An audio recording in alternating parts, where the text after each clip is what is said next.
Hello everyone, this is T-Bird Bricks with another video. May the 4th has come and gone, and so has the latest Star Wars animation series, Maul Shadow Lord. This show has been absolutely fantastic and a breath of fresh air in Disney Plus content, and today I'm going to break down what I like and what I thought could have been better. Right off the bat, the first heist in Episode 1 is effective.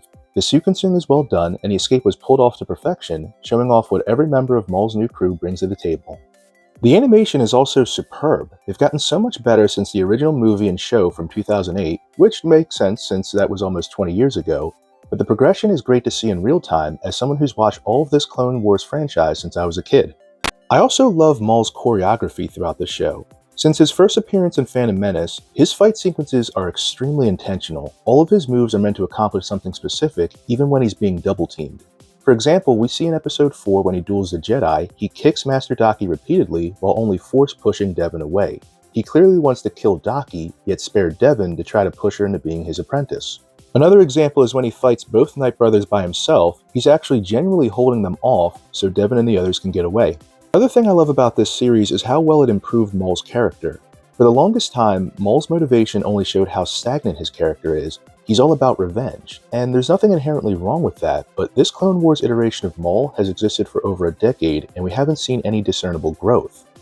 First, it's all about revenge on Obi-Wan, for obvious reasons, and then the Jedi, then Palpatine, and now gangsters who took from him when his first Shadow Collective fell.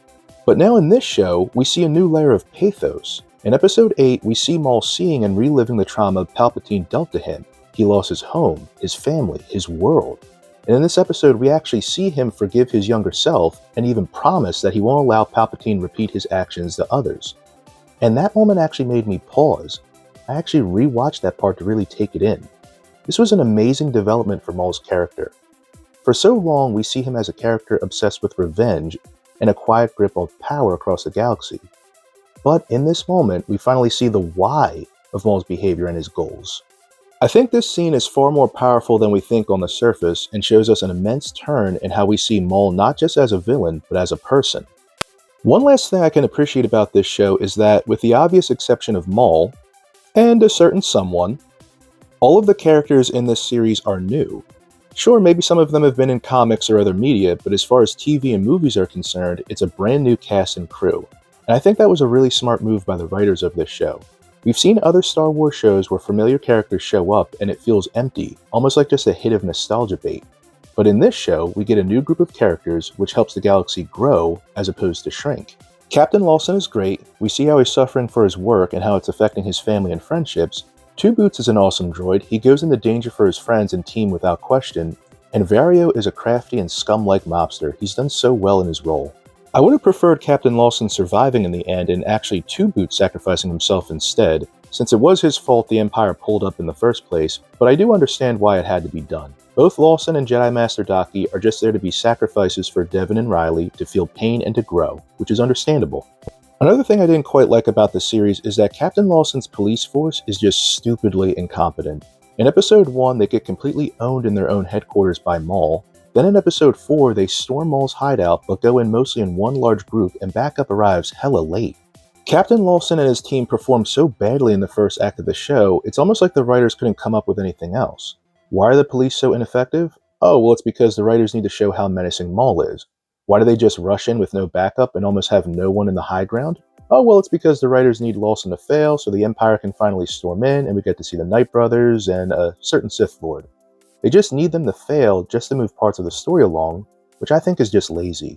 The last issue I have with Season 1 is, of course, Darth Vader showing up, which, that itself is perfectly fine, it actually makes sense for him to show up, but the fact that he doesn't say a word in all of Episode 10, I think that's just off-putting. It's like, he's basically just this statue that swings his lightsaber at Devin, Daki, and Maul.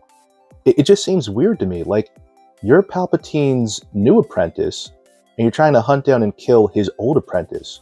You literally have nothing to say to him? That just seems really weird to me. And I guess it could be because of the passing of James Earl Jones, they haven't really found a proper voice to replace him in Darth Vader appearances in different shows, but still, it just kind of took me out of the series. I wasn't really as sucked in with the rest of the show as I was with the scenes Darth Vader was in. It was very odd. But regardless of any minor issues I have, this show has still been epic. To me, Maul Shadow Lord is a solid 9 out of 10.